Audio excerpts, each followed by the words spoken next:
আজকে আমরা 17তম তারাবি করেছি। 17তম তারাবিতে আজকে আমরা 20তম পারা তেলাওয়াত করেছি। অর্থাৎ পবিত্র কোরআনের 3 ভাগের 2 ভাগ আমরা আলহামদুলিল্লাহ তেলাওয়াত করে শেষ করেছি, আর 1 ভাগ 10 পারা বাকি আছে। আজকের তেলাওয়াতকৃত অংশে আল্লাহ রাব্বুল আলামিন গতকাল এর অবশিষ্ট যে সূরাটা ছিল এই সূরা তেলাওয়াত করা হয়েছে। এরপরে আজকে নতুন যে সূরা শুরু হয়েছে সেটা হলো সূরাতুল কসস। কসস শব্দের অর্থই হলো ঘটনা। আল্লাহ তাআলা এই একটা সূরার মধ্যে অনেকগুলো গুরুত্বপূর্ণ ঘটনা জমা করেছেন। এই জন্য এই সূরার নামকরণ করা হয়েছে সূরাতুল কসস বলে। সূরা কসসের একদম 2-3 নম্বর আয়াত থেকে সর্বপ্রথম হযরত মূসা আলাইহিস সালামের জীবন বৃত্তান্ত আলোচনা হয়েছে। আপনারা জানেন যে ফেরাউন সে নিজেকে খোদা দাবি করত। সে গণকদের কাছ থেকে জানতে পারে যে কিপ্তি বংশের মধ্যে মিশরের মধ্যে এমন একজন লোক জন্ম হবে, এমন একজন নবী আসবে যিনি নবী হবেন এবং তার হাতে ফেরাউনের পতন হবে। এই কথা জানার পরে ফেরাউন ওই বনি ইসরাইলের যত শিশু বাচ্চা হইতো ওই শিশু বাচ্চাদেরকে জন্ম হওয়ার সাথে সাথে এদেরকে নিয়ে জবাই করে ফেলত। ছেলে বাচ্চাদেরকে জবাই করত, আর মেয়ে বাচ্চা হলে সেগুলোকে বাদী বানায় ফেলত। তো এভাবে দীর্ঘদিন ধরে চলতেছে। হযরত মূসা আলাইহিস সালাম যখন ভূমিষ্ঠ হলেন, ছোট্ট বাচ্চা, তার মা অনেক টেনশনে পড়ে গেলেন যে আমার বাচ্চার ব্যাপারেও তো ফেরাউনের দলবল জেনে যাবে, তারাও তো এসে মেরে ফেলবে আমার বাচ্চাটাকে। আল্লাহ রাব্বুল আলামিন তার মায়ের মধ্যে ইলহাম দিয়ে দিলেন যে তুমি টেনশন করো না, তুমি তাকে দুধ খাওয়াও। যখনই মূসার উপর রিস্ক মনে করবে যে তাকে মারতে আসতেছে, তখনই তাকে একটা বাক্স করে ওই বাক্সটা তুমি পানিতে ভাসিয়ে দেবে। আমি আল্লাহ তাআলা তাকে যেখানে রিজিক রাখছি সেখানে গিয়ে তাকে আমি থামাবো। তো যে কথা সেই কাজ যখনই তিনি আজ করতে পারলেন যে মূসা ফেরাউনের দলবল আসতেছে হযরত মূসা আলাইহিস সালামকে নেওয়ার জন্য, নিয়ে মেরে ফেলবে, তখনই তিনি একটা ছোট্ট বাক্সের মধ্যে ভরে নদীতে ভাসিয়ে দিলেন। নদীর পানি যেই নদীতে ভাসিয়ে দিয়েছে ওই নদীর সাথে ঘেঁষেই ফেরাউনের রাজপ্রাসাদ। ওই নদীর পাশ দিয়ে যখন এত সুন্দর একটা বাক্স যাইতেছে, আবার শিশু বাচ্চার চিৎকার শোনা যাইতেছে, তখন আলে ফেরাউন, কোরআন শরীফে আসছে আলে ফেরাউন, ফেরাউনের পরিবারের লোকজন এই বাক্সটাকে পায়া দেখে এখানে দেখা যায় চাঁদের মতো সুন্দর ফুটফুটে একটা শিশু বাচ্চা। তখন ফেরাউনের স্ত্রী হযরত আসিয়া, যিনি মুমিনা ছিলেন, ফেরাউনের উপর ঈমান আনে নাই, তিনি আল্লাহর ইবাদত করতেন, ফেরাউনকে রব হিসেবে তিনি মানতেন না। তো তাদের যেহেতু সন্তান হইতো না, আসিয়া বলল আমাদের যেহেতু সন্তান হয় না, এই বাচ্চাটাও অনেক সুদর্শন, সুতরাং আমরা একে নিজেদের সন্তান হিসেবে ভবিষ্যতে চালিয়ে দিতে পারব, আমাদের সন্তানের কাজও দিবে, এবং এটা কোথা থেকে আসে এটা তো আমরা জানিও না, এটা হয়তো আমাদের এই এলাকার বনি ইসরায়েলের কোনো সন্তান না, সুতরাং এটা অন্য কারো অন্য কোনো দেশের সন্তান হতে পারে। তাহলে তো আর আপনার ভয়ের কিছু নাই, যে বনি ইসরায়েলের সন্তান হইলে তাইলে না নবী হইতো। তখন এইভাবে বিভিন্ন কিছু বোঝানোর পরে হযরত মূসা আলাইহিস সালামকে আল্লাহ রাব্বুল আলামিন, দেখেন কি কুদরত, যেখানে বাঘের ভয় সেখানে রাত হয়, ঠিক না?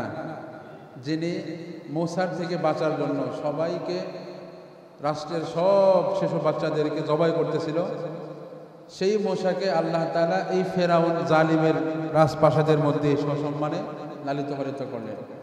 এটাকে বলা হয় আল্লাহ তাআলার কুদরত। আল্লাহ ফাআলুল লিমা ইউরিদ, আল্লাহ যেটা চান তিনি অবশ্যই সেটা করতে পারেন। পৃথিবীর সবাই মিলেও সেটা রুখে দিতে পারবে না। এর সবচেয়ে বড় জ্বলজ্বন্ত প্রমাণ হলো এই যে ফেরাউন যাকে খুঁজতে গিয়ে হাজার হাজার শিশু মারছে, ওই ব্যক্তিটাকেই আল্লাহ তাআলা ফেরাউনের রাজপ্রাসাদে তার চোখের সামনে বড় হইতে দেখছে। তো যাই হোক, অবশেষে হযরত মূসা আলাইহিস সালাম বড় হলেন। বড় হওয়ার পরে তিনি যখন প্রাপ্ত বয়সে উপনীত হলেন, তখন রাস্তা দিয়ে যাওয়ার সময় হঠাৎ দেখলেন ওয়ালাম্মা বালাগা আশুদ্দাহু ওয়াস্তাওয়া আতাইনাহু হুকমান ওয়া ইলমা ওয়া কাযালিকা নাজিল মুহসিনিন। ওয়াদাখালাল মাদিনাতা আলা হিনি গাফলাতিন মিন আহলিহা ফাওয়াজাদা ফিহা রাজুলাইনি ইয়াকতাতিলান। রাস্তা দিয়ে হাঁটে যেতেছে, যাওয়ার সময় দেখে দুইজন লোক মারামারি করতেছে, এ হেরে গোসাইতেছে, সে হেরে মারতেছে। এর মধ্যে একজন হলো হযরত মুসা আলাইহিস সালামের সম্প্রদায়ের, আর আরেকজন হলো মুসা আলাইহিস সালামের শত্রু সম্প্রদায়ের, অর্থাৎ ফেরাউনের সম্প্রদায়ের। তো মুসা আলাইহিস সালামের সম্প্রদায়ের লোকটা তার কাছে আশ্রয় চাইলো, সাহায্য চাইলো। তিনি পর্যবেক্ষণ করে দেখলেন যে তার সম্প্রদায়ের লোক যিনি আছে তিনি মূলত নিরপরাধ, আর ফেরাউনের সম্প্রদায়ের লোক যে তারা তো পাওয়ার বেশি, বুঝেন নাই? মানে কয়েকদিন আগে বাংলাদেশে আওয়ামী লীগ যেমন ছিল আর কি, এদের পাওয়ার বেশি না? তো এদের পাওয়ার বেশি, এদের এমনি পাওয়ার বেশি, কোনো দোষ ছাড়া এরা খালি মানুষকে মারতে পারে, ঠিক না? তো পর্যবেক্ষণ করার পরে যখন বুঝতে পারলো যে এরা তো কোনো বিনা দোষেই মানুষকে মারতে থাকে, সুতরাং হযরত মুসা আলাইহিস সালাম একটা থাপ্পড় দিছে স্বাভাবিকভাবে। কিন্তু নবীর এই থাপ্পড়ের মধ্যে অনেক ওজন আছে না? হযরত মুসা আলাইহিস সালামের এই থাপ্পড় খায় লোকটা জাগায় খাইতে মরে গেছে, বুঝছেন? একদম নগদ মরে গেছে একটা থাপ্পড় খায়। তো এরকম আমাদের দেশেও যারা জুলুম করে মানুষকে অনর্থকভাবে শুধু মানুষের সামনে পাওয়ার দেখাইতে থাকে, এদেরকেও পিঠা লাগানোর দরকার আছে না নাই? এদেরকেও পিঠা লাগাইতে হবে, জায়গা মতো সাইজ করতে হবে। তো মারার পরে তো উনি মরে গেছে, মরে যাওয়ার পরে আল্লাহর কাছে হযরত মুসা আলাইহিস সালাম মাফ চাইতেছে। ক্বালা রাব্বি ইন্নী যালামতু নাফসি ফাগফির লি ফাগফারা লাহ। হে আল্লাহ, আমি তো তার শাসন করতে চাইছিলাম, একবারে হত্যা করতে চাই না, আপনি আমাকে মাফ করে দেন। ফাগফারা লাহ, আল্লাহ তাআলা তাকে মাফ করে দিলেন। কিন্তু ফেরাউন তো আর মাফ করবে না, ফেরাউনের সম্প্রদায়ের লোকরে মারছে। এই জন্য হযরত মুসা আলাইহিস সালাম তার দেশ ছাইরা চলতে চলতে চলতে চলতে মাদায়েন চলে গেছে। কোথায়? মাদায়েন। গত কয়েকদিন আগে তাফসিরে বলেছিলাম মাদায়েন একজন নবীর শহর। কোন নবী বলেন তো? মাদায়েন এটা হযরত শুআয়ব আলাইহিস সালামের শহর। তিনি নিজের এলাকা ছাইরা এই হত্যার দণ্ড থেকে বাঁচার জন্য একদম মাদায়েন চলে গেছেন। মাদায়েনে গিয়ে তিনি হযরত শুআয়ব আলাইহিস সালামের দুইজন মেয়ে, যারা মূলত ওই কূপের থেকে পানি উঠাইতে আসছে, কিন্তু পানি উঠাইতে পারতেছে না। 10 জন 20 জন মিলে যেই কূপের ঢাকনা সরাইতে হয়, হযরত মুসা আলাইহিস সালাম একা সেটা সরাইয়া তাদেরকে পানির ব্যবস্থা করে দিলেন। এরপরে এই দুইজন মেয়ে তাদেরকে হযরত মুসা আলাইহিস সালামকে তাদের বাড়িতে নিয়ে গেলেন। নিয়ে যাওয়ার পরে হযরত শুআয়ব আলাইহিস সালাম তাকে বললেন, দেখার পরে কথাবার্তা শুনে যখন বললেন যে ঠিক আছে, তুমি তোমার দেশ ছেড়ে চলে আসছো, এটা ভালো হয়েছে। এরপরে হযরত শুআয়ব আলাইহিস সালাম এই দুই মেয়ের একজনের জামাতা বানিয়ে দিয়েছে, একজনের সাথে হযরত মুসা আলাইহিস সালামের বিয়ে দিয়ে দিয়েছে। মুসা আলাইহিস সালাম সেখানে মাদায়েনে 10 বছর জীবনযাপন করছে। কয় বছর? 10 বছর জীবনযাপন করার পরে তিনি হযরত শুআয়ব আলাইহিস সালামের মেয়ে অর্থাৎ নিজের স্ত্রীকে নিয়ে চলে আসতেছিলেন। আসার পথে মধ্যে একটি পবিত্র ভূমি অতিক্রম করতেছিলেন, যেই ভূমিতে আল্লাহ রাব্বুল আলামিন হযরত মুসা আলাইহিস সালামকে ডাকলেন ওহী দেওয়ার জন্য, তাওরাত দেওয়ার জন্য। এখানে বিস্তারিত কাহিনী আছে। এরপরে হযরত মুসা আলাইহিস সালাম যখন আসলেন, তখন আল্লাহ রাব্বুল আলামিন হযরত মুসা আলাইহিস সালামকে ফেরাউনকে দাওয়াত দেওয়ার জন্য তার কাছে পাঠাইলেন। ফেরাউনকে দাওয়াত দেওয়ার জন্য যখন তার কাছে পাঠায়, আল্লাহ তাআলা হযরত মুসা আলাইহিস সালামকে 2টা গুরুত্বপূর্ণ মুজিজা দান করেন। কয়টা? 2টা মুজিজা। নবীদের মুজিজা থাকে, যেমন আমাদের নবীর অনেক মুজিজা ছিল। আমাদের নবীর জন্য একটা গাছের টুকরা, যেই গাছের টুকরার উপর দাঁড়ায় আল্লাহ নবী খুতবা দিতেন। পরবর্তীতে মুসলমানরা যখন অর্থনৈতিকভাবে অনেক সমৃদ্ধ হলো, তখন ওই গাছের টুকরার মধ্যে দাঁড়ায় দেখতে এটা খারাপ দেখা যায়, আল্লাহ নবীর জন্য একটা মিম্বর বানাইল। আল্লাহ নবী যখন প্রথম দিন মিম্বরে উঠলেন, ওই গাছের টুকরাটা এতদিন আল্লাহ নবী সেখানে উঠতো, সে অনেক সৌভাগ্যশীল মনে করতো নিজেকে। কিন্তু যখনই ওই গাছের টুকরা ফেলে আল্লাহ নবী নতুন মিম্বরে উঠলেন, ওই গাছের টুকরাটা শিশু বাচ্চার মতো হাউমাউ করে কাঁদতে শুরু করলেন। সুবহানাল্লাহ নাই? এটা হলো আমাদের নবীর মুজিজা। আমাদের নবীর অনেক মুজিজা আছে। এতে আঙ্গুলের ইশারায় চাঁদকে 2 টুকরা করছে। যারা পৃথিবীতে সর্বপ্রথম চাঁদে গিয়েছে তারা দেখতেছে যে চাঁদের মধ্যে আসলে একটা কাটা দাগ আছে। এই কাটা দাগটা কমপক্ষে 1500 বছর আগের। এই সব কিছু মিলাইয়া বোঝা যায় যে এটা আমাদের নবীর একটা মুজিজা ছিল। এরকম বিভিন্ন নবীর বিভিন্ন মুজিজা থাকে। মুসা আলাইহিস সালামকে আল্লাহ তাআলা 2টা মুজিজা দিলেন। একটা হলো তার হাতে যে লাঠি ছিল, এই লাঠিটা আল্লাহ তাআলার নাম নিয়ে যখন ছাড়তেন, লাঠিটা বিশাল অজগর সাপের রূপ ধারণ করত। এটা হলো 1 নম্বর মুজিজা। আর 2 নম্বর মুজিজা হলো মুসা আলাইহিস সালাম তার নিজের হাত যদি নিজের বগলের নিচে ঢোকায়া এরপরে বাইর করতেন, তাহলে একদম নূরের মতো সাদা ধবধবা হয়ে যেত, ধবধবে সাদা হয়ে যেত, অন্ধকারের মধ্যে আলো দেখাইতে পারত। এই হলো 2টা মুজিজা। এই 2টা মুজিজা দিয়ে আল্লাহ তাআলা হযরত মুসা আলাইহিস সালামকে ফেরাউনের কাছে পাঠায়। এরপরে আপনারা জানেন যে ফেরাউন মুসা আলাইহিস সালাম এবং তার ভাই হারুন দুই নবীর দাওয়াত প্রত্যাখ্যান করে অবশেষে আল্লাহ রাব্বুল আলামিন নীল নদে ফেরাউন এবং তার দলবলকে পানিতে চুবায় মারে। এই কাহিনী আপনারা জানেন। আজকের এই ঘটনায় সূরা কসসের মধ্যে আল্লাহ তাআলা মুসা আলাইহিস সালামের যুগের হযরত মুসা আলাইহিস সালামের সম্প্রদায়েরই এক লোক, যার নাম ছিল কারুন। সে ছিল পৃথিবীতে সবচেয়ে বড় ধনী।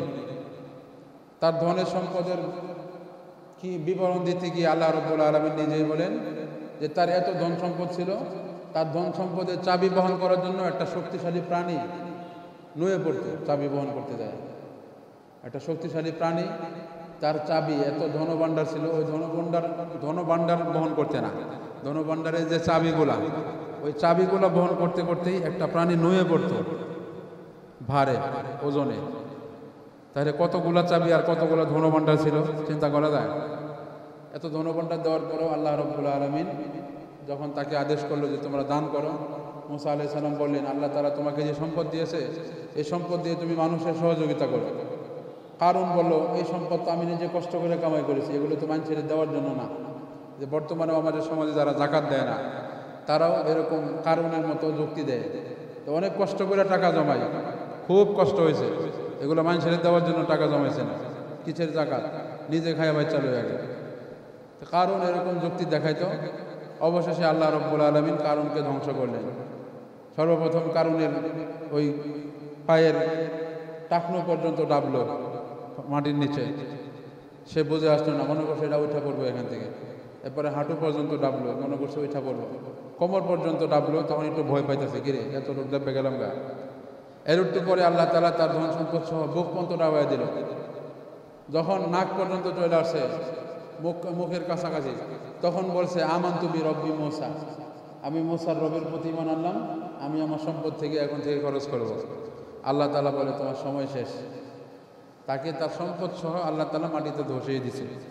কোনো ঐতিহাসিকগণ বলেন ওই যে মাটিতে ধসানো শুরু হয়েছিল, এখনো পর্যন্ত কারণ তার সম্পদ সহ মাটিতে এখনও যাইতেই আছে, অতল গহ্বরে যাইতেই আছে। তবে এটা অধিকাংশ মুহাদ্দিসিনগণ বলেছেন এটা ভিত্তিহীন কথা। আল্লাহ তাআলা এত দিন লাগে তারে ডাবাইতে, যেখানে ডাবানোর ইচ্ছা সেখানে তো এক মুহূর্তেই ডাবাই ফেলতে পারে, ঠিক না?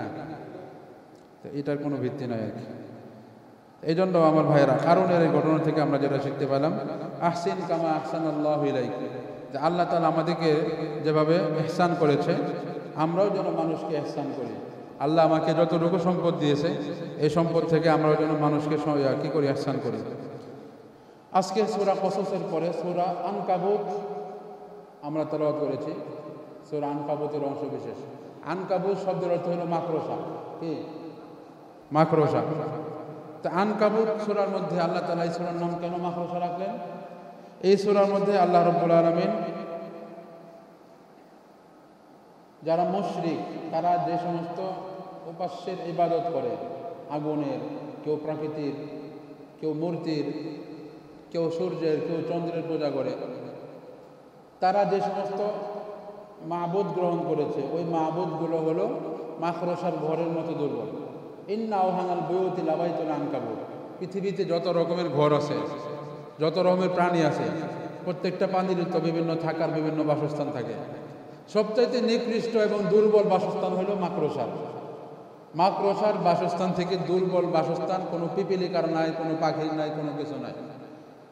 সৃষ্টিজীবের মধ্যে সবচেয়ে দুর্বল বাসস্থান হলো এই মাকড়সার।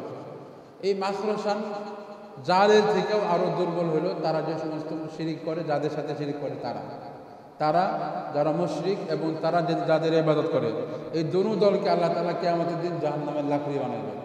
এই বিষয়টা আল্লাহ তাআলা আজকে তুলে ধরেছেন। এরপরে হযরত লূত আলাইহিস সালামের ঘটনা ইতিপূর্বে 2-3 বার গেছে, যে তারা সমকামিতা করত, আল্লাহ তাআলা তাদেরকে ধ্বংস করেছেন। এই বিষয়গুলো আজকে আমরা বাদ দিই।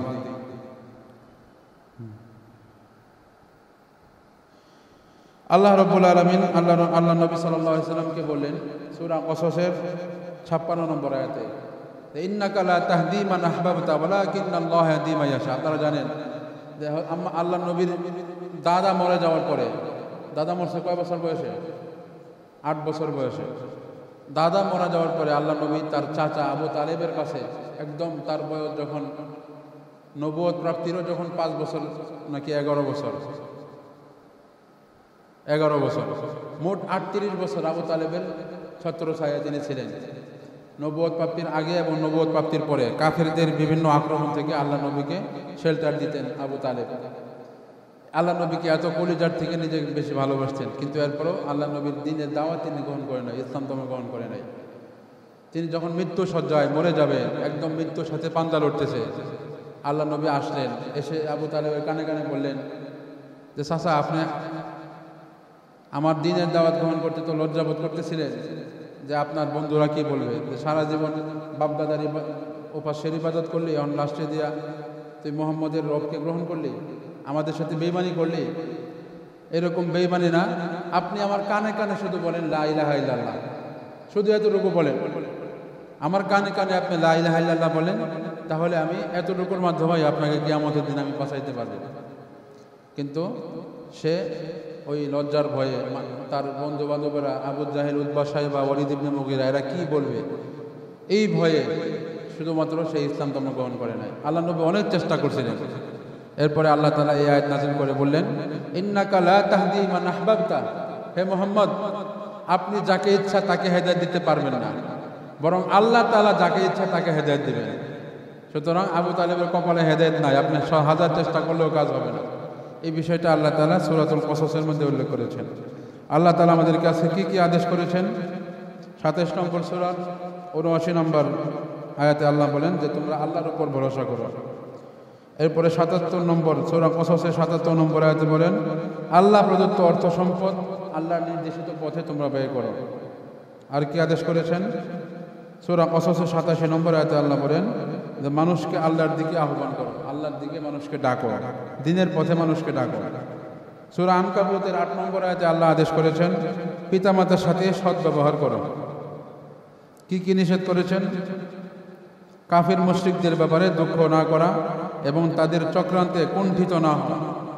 কাফির মুশরিকদের দুনিয়াবী সম্পদ দেখে দুঃখ প্রকাশ না করা। তারা দুনিয়াতেই টুকটাক যা পাইতেছে, আখিরাতে তারা জাহান্নামের আগুন ছাড়া কিছু পাবে না।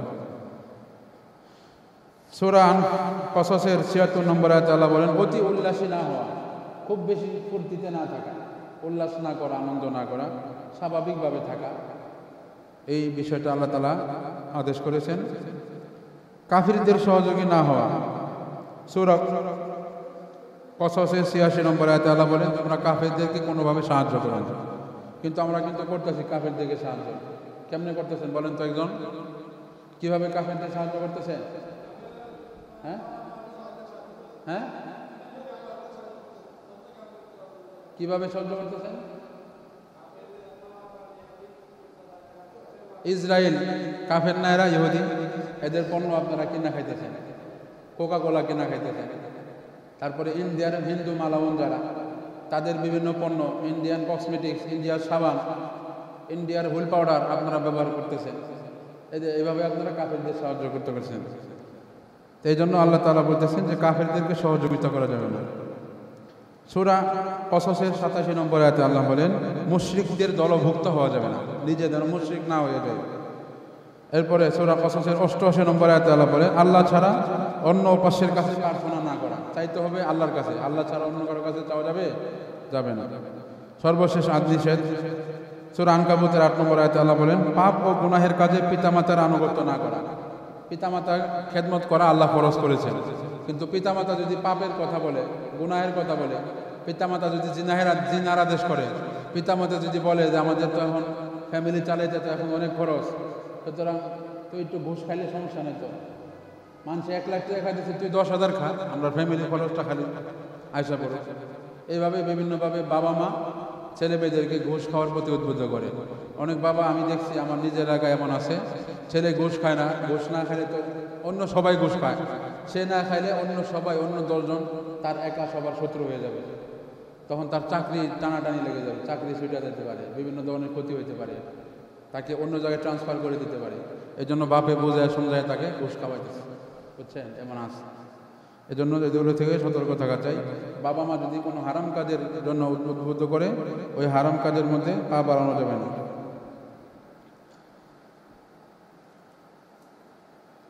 এরপরে আল্লাহ রাব্বুল আলামিন একটা সুন্দর তার নিয়ামতের কথা বলেছেন। কুল আরাআইতুম ইন জাআলাল্লাহু আলাইকুমুল লাইলা সারমাদান ইলা ইয়াউমিল কিয়ামাহ। তোমরা কি ভেবে দেখেছো একবারও? আল্লাহ নবী উম্মতদেরকে বলতে বলছেন যে তোমরা কি একবারও ভেবে দেখেছো আল্লাহ যদি এই সারাটা পৃথিবীকে একদম কিয়ামত পর্যন্ত শুধু রাত বানায় দিত, অন্ধকার, কোনো দিন নাই, খালি রাতের মতো রাত, খালি রাত, 24 ঘন্টায় রাত, অন্ধকার 24 ঘন্টায়, আকাশে কোনো সূর্য নাই, যদি কিয়ামত পর্যন্ত এইভাবে চলতে থাকতো। মান ইলাহুন গায়রুল্লাহি ইয়াতিকুম বিদিয়া। তাহলে তোমাদের কোন উপাস্য আছে? তোমরা কোন খাজা বাবার গাজা বাবার পায়ে সেজদা করো? তোমাদের কোন মূর্তি আছে যে মূর্তি তোমাদের উপর ওই দিন আনতো এবং দিনের ওই সূর্যের মতো আলো আনতো? এমন কে আছে? এমন কোন উপাস্য আছে? নাই। এরপরে আল্লাহ তাআলা আবার বললেন, কুল আরাআইতুম ইন জাআলাল্লাহু আলাইকুমুন নাহারা সারমাদান ইলা ইয়াউমিল কিয়ামাহ মান ইলাহুন গায়রুল্লাহি ইয়াতিকুম বিলাইলিন তাসকুনুনা ফিহি। হে নবী, আপনি বলে দিন, তোমরা কি ভেবে দেখেছো আল্লাহ তাআলা যদি দিনের রাতে 24 ঘন্টায় যদি দিন বানায় দিত, দিনের রোদের প্রখর তাপমাত্রা বাড়ায় দিত এবং কিয়ামত পর্যন্ত শুধু দিন আর দিন, কোনো রাত নাই, 24 ঘন্টায় দিন, তোমাদের কোন উপাস্য আছে? তোমাদের কোন মূর্তি আছে যে মূর্তি আমি আল্লাহ তাআলা যদি রাত না দিতাম তোমরা শান্তিতে আরামে ঘুমে যাবার জন্য, তাহলে তোমাদের কোন উপাস্য আছে যে তোমাদের উপর রাত এনে দিত? কোন উপাস্য আছে? আল্লাহ তাআলা যদি দিন বানায় দিত 24 ঘন্টা, রাত বানানোর অধিকারী কেউ আছে? নাই। এইগুলো বলে বলে আল্লাহ তাআলা বারবার বোঝাইতেছেন যে শিরিক করো না, তোমরা আল্লাহ তাআলার সাথে কাউকে শিরিক করো না। আল্লাহ যা দিয়েছে এর চুল পরিমাণ দেওয়ার মতো ক্ষমতা তোমরা যাদেরকে ইবাদত করো তাদের মধ্যে নাই। তাহলে কেন তোমরা বারবার শিরিক করতেছো? যতটুকু আলোচনা হলো আল্লাহ তাআলা আমাদের সবাইকে বোঝার এবং আমল করার তৌফিক দান করুন। সুবহানাল্লাহি ওয়া বিহামদিহি, সুবহানাকাল্লাহুম্মা ওয়া বিহামদিক, আশহাদু আল্লা ইলাহা ইল্লা আনতা আস্তাগফিরুকা।